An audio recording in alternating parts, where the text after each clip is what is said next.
Welcome to another episode of the Oracles. My name is Manelisi, and Z should be joining us very, very shortly. That is the superstar Oracle of the podcast. So today we are joined by a man who is far from being a stranger to the hip hop community. If anything, he should be considered the godfather of the South African hip hop culture. He's a rapper, a radio presenter, TV producer. He's responsible for the SA Hip Hop Awards as well as the SA Hip Hop Museum. He is a host of the MasterClass podcast. And the reason why he's with us today is because he's one of the organizers of the biggest hip hop festival in the continent, Back to the City. Ladies and gentlemen, today the Oracles are honored to bring you a man who is a living and breathing hip hop library. He was born in Togoza in the east of Johannesburg. In his blood, there is no DNA, there's only hip hop. His name is Rashid Kay. Rashid, my brother, how you doing? Poo, poo, poo, poo, poo. What an intro. What an intro. I'm glad you enjoyed that one. I'm glad you enjoyed Yeah, it. yeah. Yeah. Yeah. So, what a lot of our viewers don't know is that we actually spoke with you just over a year ago. But because Yeah, of yeah. what may or may not have been my fault, that conversation was not recorded. But today we are fine, though. Everything's recording and everybody will get to see this. Before we actually get into Back to the City, you guys, the Masterclass podcast, had a show at Black Palm in Maboneng last night. How was that? How did it go? It was crazy. It was crazy, man. Like the turnout was beautiful. People came through to support.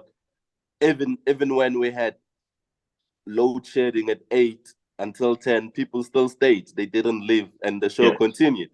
yeah, Yeah. man. Yeah, I'm sure it was because I saw the lineup and it was just crazy. How were you guys able to bring in so many people? Because I've been to Black Palm before, I played there before, and it's not a huge space, but you guys did Yeah. something big there. How were you able to pull that off?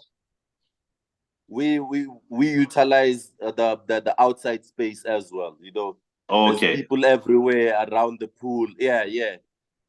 Yeah. The the place itself is small, but there's a lot of space outside if you Right. can use it properly. Yeah. Yeah, nah, that's wonderful. That's wonderful. So last week we spoke with Static Flow, and she mentioned that you guys have been an enormous help to her, settling down in Joburg and welcomed her into the Joburg scene, and even gave her a platform in the Masterclass podcast network. There's plenty of other people that can actually say the same thing about you guys as she did. Why is it important for you to lend a helping hand to others who are part of the hip hop culture? Because sometimes we have the resources and the know-how and the connections that these kids don't have. And if you Hmm. see potential, that's when you need to lend a helping hand. Yeah. Now that's beautiful. That's beautiful. Oh, you have been part of Back to the City from the very beginning. But from what you remember when it started, what has been the initial purpose of the festival? It was just to keep the culture alive, because when Back to the City started, not a lot of rappers were getting booked. Not a Hmm. lot of rappers were getting high rotation. So it was a home for the homeless. It was Yeah. where they belonged. So yeah, but it has grown bigger and bigger. But we just created a platform where rappers and hip hop heads in general can feel at home. Yeah, and I think I saw a picture recently of I think it might have been the first. You were wearing a black Bhutan vest with I think carrying a green backpack or something, and you were on stage. Were you one of the hosts when Back to the City started? Um, I've always hosted the 10K challenge on the Power Play stage. It Okay, used to be Red Bull stage. It's now Power Plays. I'm still hosting that even until today. today, yeah. All right, Yeah. but what do you remember actually with the first Back to the City? What was the biggest highlight for you guys when you actually pulled it off the first time? It was the first one, it was free entrance, free performances, you know. But on top of that, 3,500 people came through. It was amazing, you know. And that was a huge encouragement and inspiration to keep going on and on, you know. So yeah, the first one was like an eye opener that, okay, cool, this thing can be done. No, that's wonderful. Z is finally with us. Hello, Z. Good morning, guys. How are you? Hi. Good, How are man. you? Welcome. I'm all, thank you. Sorry for being late, man. I was just wrapping up on a call because I'm still on shift. So No. I'm using it Katomlung right now. No, it's all good. It's all good. We're actually still at Back to the City, the first one. Now, Z, you've been at every single Back to the City since its inception. I know that you have some questions regarding those early days. I do, but I feel like the minute I think back, I'm just like, my sister, do you go to this place when you were still in primary? Because I'm like, primary, high school, varsity, and now I'm working. I'm just like, can I say it, guys? Can I have something? Yeah, man. But I don't know. Is there anything that you would love to ask before we actually continue? Guys, this is more for favor, and I blame myself for that. Rashid, do you guys by any chance still have last year's Hip Hop Legends t-shirts? The one with Ricky and Dimples? I wasn't backstage when they gave those out, so I didn't get it. The last time I got one was 2019. So for my sake, for me. Yeah, I think we still do have them somewhere in the box, you know. But those things are sad because now every year we must keep on updating because we keep losing people. Yeah. Because I was thinking about that. I'm just like, now you have to get Keenan, now you have to get Costa. It's a lot. Yeah. Yeah. I just need a t-shirt for my sake. We still do have. Well, let's do one. Yeah. Can I have one? Just one. Of course. It's on me. Yeah. So, Rashid, Back to the City is a huge event with huge lineups. Yet, for an event of its caliber, it is probably the only event this big that gives a platform to so many performers that are still up and coming, and most of them turn out to be huge successes in later years. Firstly, how do you guys find these performers? And secondly, why is it important for you guys to give them such a platform? Because we out there, we have our ear to the streets, you know. Things like the MasterClass Hip Hop Sundays. That's where we find people like your Static Flow, your trusted SLK that have never been on Back to the City stage. Then from there, we see potential and we move them to the bigger stages. And traveling around the country as well, seeing rappers that have potential, you know. So it's being connected. It's been connected and up to date with what's happening. Yeah. I'm always still on performers, right? I just have a quick question. Is there a particular act that you're excited to see this year? Like whether it's a big act or the new ones up and coming, is there one person that you're looking forward to seeing perform on that stage? I don't think I ever get excited about any act because we hardly get to watch any performances. Yeah. You know, we see everything else afterwards on the videos and whatever, you know. But yeah, I'm just excited to see like new artists who are gonna be on that big stage for the first time. It's always an experience. Yeah. And this is like the 50th anniversary of hip hop. It is the 40th anniversary of South African hip hop, and the 17th edition of Back to the City. What can we expect to experience this year? Since it's 50, that's the theme. That's the theme for Back to the City 2023. 50 years of hip hop and 40 years of SA hip hop. So we're gonna take you through the journey, you know, of 40 years where it started, because the lineup includes like all the South African hip hop eras, from your Ready D era to your Amu era to until now. So we covered every era to celebrate 40 years. You know, if you started listening to hip hop in 2014, that's gonna be some educational experience from the beginning.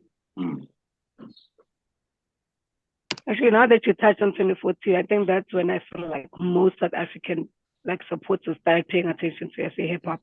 Yes, there were a few people who listened to SA hip hop prior to that. But I feel like 2014, I don't know what happened that year, but we had a lot of blow-ups. And I think that's the year that a lot of South Africans were like, actually, there's great potential in like South African hip hop. I'm looking forward to that, actually, like just being taken through every single era. Yeah, most definitely it's gonna happen, because from 2014, that's when like SA hip hop went extremely commercial. That's when we had the Kara Kara, Dok Shebeleza, Sidlukotin, all these big songs that were dominating the charts. That was 2014 to 2017. That's our golden era, you know. But SA hip hop has always been there, you know. It's just that people got to it at different times. Yeah. And on a more personal level for you, which era of hip hop has been your favorite, both internationally and South African? Locally, I think it has to be between 2003, when we cracked the mainstream for the first time with the squatter camps, with the Hidden Force, with Pro Kid, with Pitch Black Afro. that era was organic, you know. It was strictly about talent. There was no PR, there was no budget and rollouts. It was strictly about talent. Now you can have the dopest song. If you don't have the budget, your song will go to waste. It will end on your hard drive. You know, now it's very messy, you know. But back then I enjoyed what was coming out. It was very authentic and organic. It was not pushed down our throats by the budget. That's so true. Like, I feel like I'm also the same, because I'm just thinking back to like my playlist, like what I normally play on my Spotify. It's mostly like old school hip hop, if I can call it that, because I literally, I'm just resonating with what you're saying.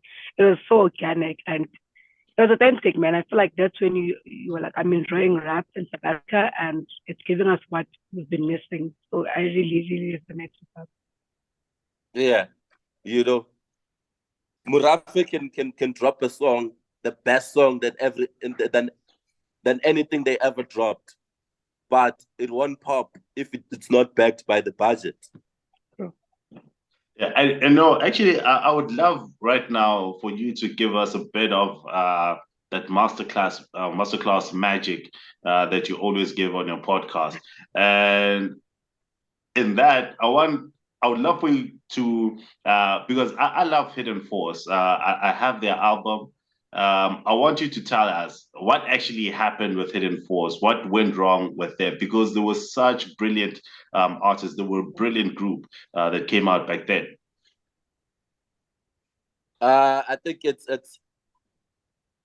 was mainly lack of knowledge when it comes to music business, you know, and other things that happened, because Hidden Force was formed by DJ Dollar, you know, and then DJ Dollar curated the whole album, and then took the demo to Gallo, and Thabiso Kgati, hip hop scholar, was still working at Gallo.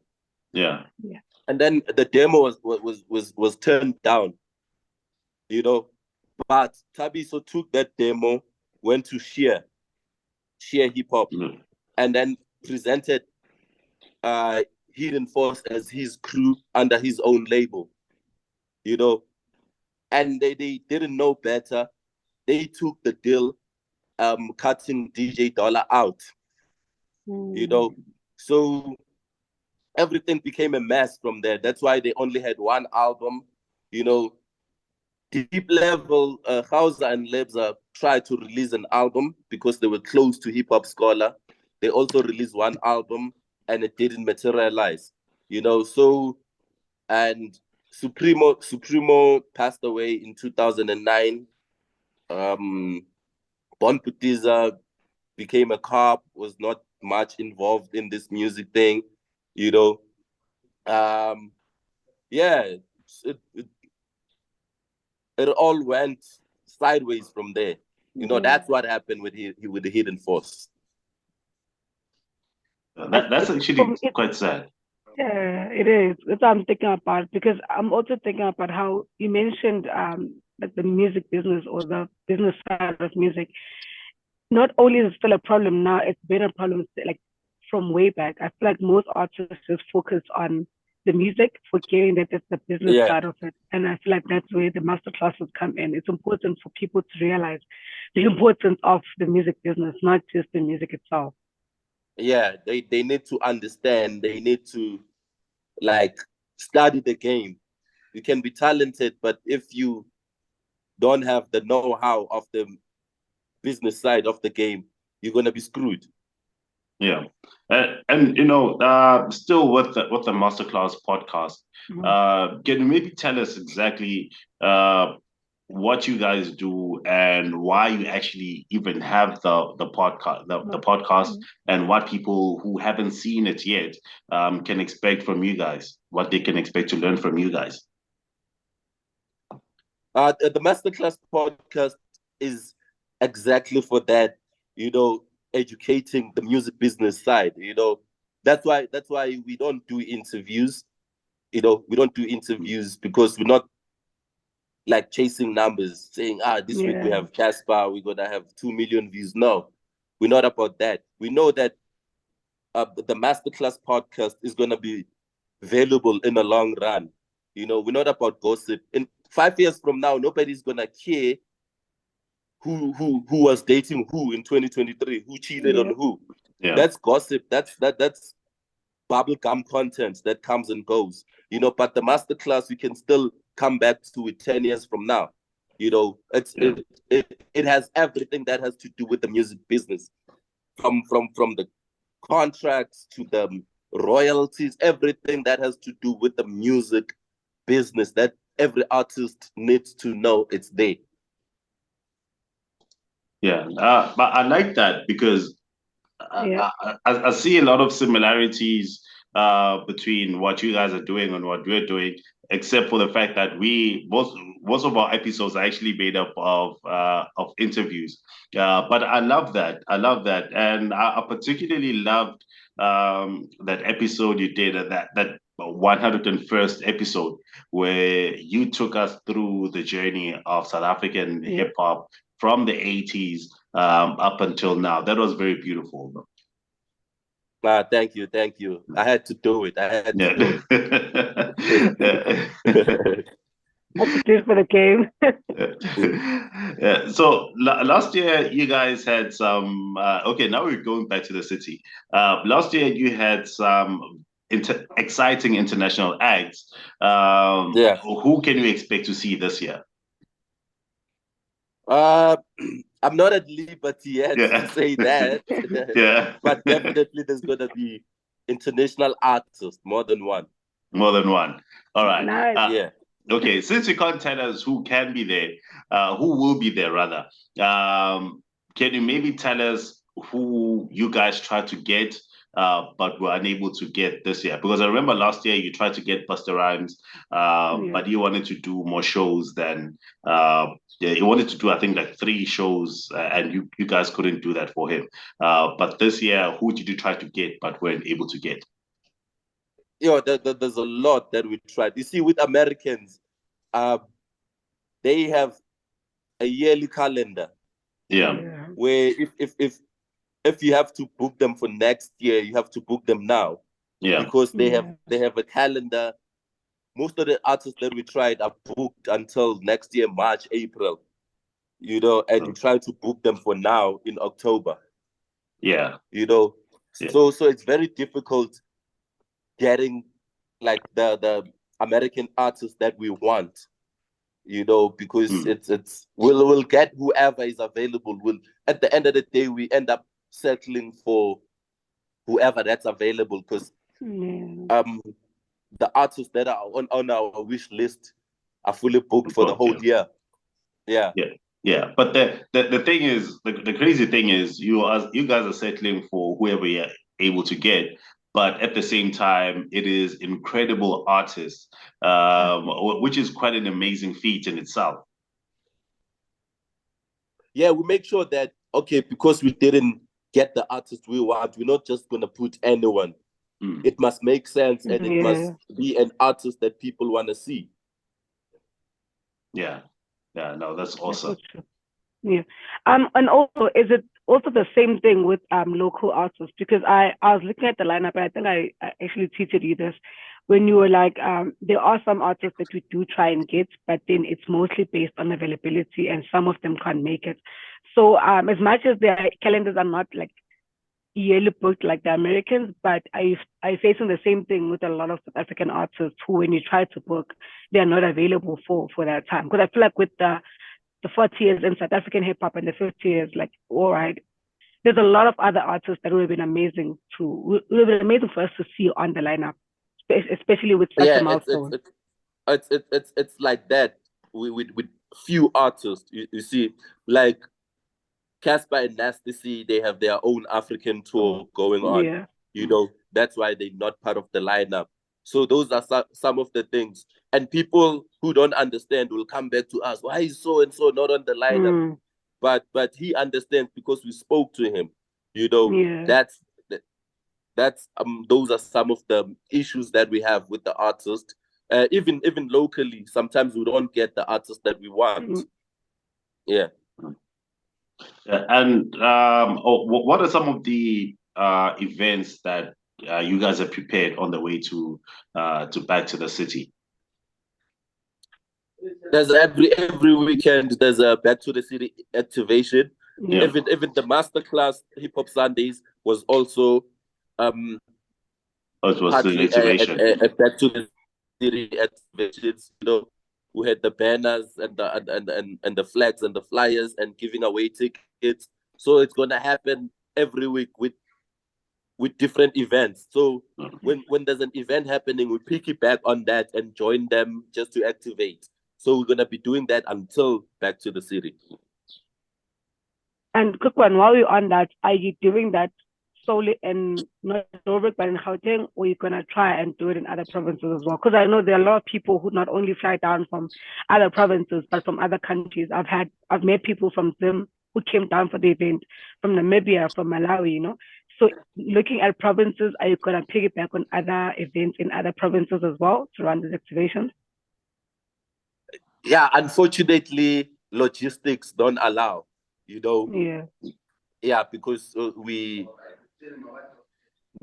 not making anything out of that. We're just there to activate, and it's safer giving tickets around Gauteng or Joburg, because you almost guarantee that those people are gonna come. Yeah.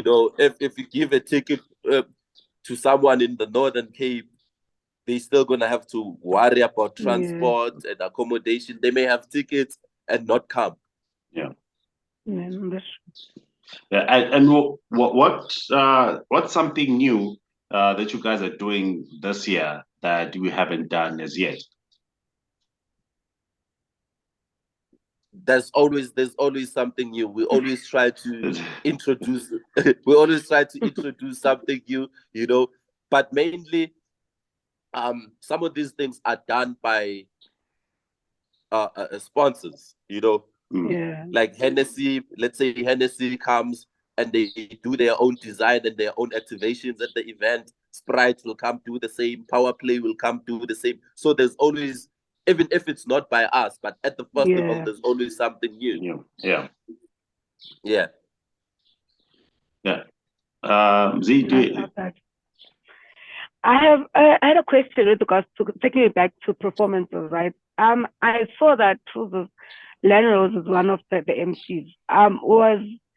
What was the entire discussion regarding that and him not being on the lineup as a performer, but just the MC? Who? Lennon Rose. Oh, Land Rose. Yeah. Sometimes it happens like that. Some people are multi-talented, and when we give you the platform, a lot of people like Nadia Nakai, when she was a rapper, she once hosted and she ended up getting a TV show. You know, yes. Sometimes we see potential beyond rapping that people don't see, and then we expose it to the general public. You know, there's a lot of people who started their hosting it back to the city. You know, and the general public didn't know that they can hold it down. That's what we do as well. Yeah, and you know, back to the city. In saying that, back to the city is obviously a huge success. And I remember that last year you tweeted a report that there were no incidents, like no stolen cars or anything like that, which I think which I think made it the safest back to the city so far. Yeah, what are some of the smaller victories that you guys celebrate each year from the previous events? Like for the past 17 years, nobody has ever been killed at back to the city. Okay, yeah. You know, so so we take safety and security very seriously. You know, that's why on that day, Osmic will go as far as applying for no load shedding. You know, you can do that. Oh yeah, so on that day, I saw that. I remember seeing that as well. So on that day, there's no load shedding because we requested it. Yeah, because if there was no shedding in the place, you know what I mean. So that's mainly, you know what I mean. That's mainly for safety and security. That's wonderful. And you know, I'm hoping that this year is also as safe as it was last year, and we really hope that you guys also get new victories, small victories that make back to the city even better than the previous year. Yeah, no, because we also hire security in private clothing, not the one you see that they roam around checking for suspicious characters, you know. So yeah, we just make sure that it's safer than safe. Yeah, that's important, man. That's beautiful. Like I've witnessed the growth of back to the city, and I think it's one event that I'll always look forward to. Like I don't mind staying at home the entire year until it's back to the city. I'm just like, actually, that's one event you can't miss. So it's always that thing. I'm just like, I'm always looking forward to it because I know also, as you mentioned, it's quite safe. And you can't have that with a lot of events in South Africa. People stand by the garage, they get mad waiting for their Ubers. And I feel like we've experienced like a lot of protection when you go to Texas. It's always safe, you know? Yeah, we make sure it is. Yeah. So I mean, I'm out of questions. I don't know if there's anything that you'd love to ask or say, Z. Nah, me, I'm good. My question was answered. I'm happy. All right. Rashid, is there anything that you'd love to share with us? Not much, but basically, whoever is watching this, just make sure that you discover the MasterClass podcast and get familiar with it. Start from episode 1, and you might learn some things there. You know. But anyway, I'm hoping to see you all at Back to the City on the 7th of October. Yeah. Nah, Z and I will definitely be there. Yeah, we'll definitely be there. But actually, I forgot to ask, actually, how can people get tickets? How can they buy their tickets? Oh, the tickets are available at Web Tickets. You can go to Pick and Pay online. You can, on your phone, you can buy it from wherever, you know, if you know how to use technology. If you don't, just go to Pick and Pay, stand in a queue and buy it physically. Yeah. Actually, one more thing. I understand that will be like, is it like different marquees? Yeah, I think it's different marquees because when I was talking to Grandmaster Reddy D a few weeks ago, he told me that there's a marquee called Mitchell's Plain. I saw that you guys also have Soweto. How have you guys set that up, and what other marquees will be there? It's usually it's the same thing. It's the packages that we decided to use like different hoods to name. You Yeah. know, I like it's the that. same thing where you have a 5,000 rand package. You Oh know, yeah. Mm. yeah, with 4 people on the table, and then just call that Soweto, and another one is Mitchell's Plain. But it's the same packages that have always been there throughout the years. We just Ah, decided to Oh. rename them. nice. Yeah, we just yeah Oh, okay. Yeah, no, yeah. yeah, I see that, and I see that. That makes sense. Yeah, but anyway, Rashid, thank you very much for joining us. Actually, another one last question. One last question. Is Yeah, that yeah. everyone knows you as Rashid K. Now, with all of our guests, initially when we spoke with Speaker, I wasn't able to find his real name and surname. But it's on this podcast that I actually got to learn it. What Yeah. is your actual name and surname? Just for the record. Okay. Uh, my government names are Mduduzi Rashid Kumalo. So K is for Kumalo. Man, oh, okay. Yeah, Wow. All Mduduzi right, yeah, Rashid Kumalo. Yeah. yeah. All right. So, yeah. Now that's for the record. Now we know Duduzi Rashid Kumal. For Too. 17 Yes. years, I've Yeah. known him as okay. Rashid, thank you very much for your time, man. We really appreciate you joining us. It is an honor to have someone like you Yeah, to be on this podcast and have a conversation with us. We are looking forward to seeing you this year back to the city, and we I really pray for thank you guys. yeah, we Thank you are for really having praying me. for we're praying for the absolute best this year. We're hoping yes. for a far better show than what we experienced last year. Even though And last last year year was was amazing. incredible. Yeah, it was amazing. Yeah, we're hoping to see you guys, everything that you guys have planned. We hope that it becomes a success and it becomes everything that you dream of. Thank And you, less man. We'll do pressure our on best. the sneaker game because wow, you guys rush people with nice sneakers. My Elisa bought a pair of sneakers already. I'm just like, guys, what's happening? People wear the nicest sneakers and back to the street. I'm like, guys, the pressure is getting worse. So can we have Yeah. less pressure this year? Yeah, I'm actually in trouble Like now because I have two pairs now. I now have two pairs, so I'm You trying have to two decide pairs. which we are ones. moving. Yeah, We are yeah, I moving. just got two new pairs, so I'm trying to We are decide moving. which one. We don't have a single Okay, pair. Some of us. you got it. Oh no, he doesn't have two pairs. He's got like two new pairs. Yeah, two new Yes. pairs. Yeah, So that goes I, to the Okay, city. yeah, He has to that shouldn't be decide. a problem. yeah, And it's summer. It's summer, and it should be easy. yeah, yeah, Yeah. Yeah. yeah. But Rashid, thank you very much, man. Thank you Thank so you much. very much for your time. No. Thank you guys. Yeah, Thank you enjoy guys. the rest of your day. But as Please. for us from the Oracles, we'll be back again next week on the road to actually talk to three more people Yep. that are on the lineup on Back to the City. But yeah, we'll see you guys. You'll see next week what we have for you guys. But until then, have a good one. Cheers.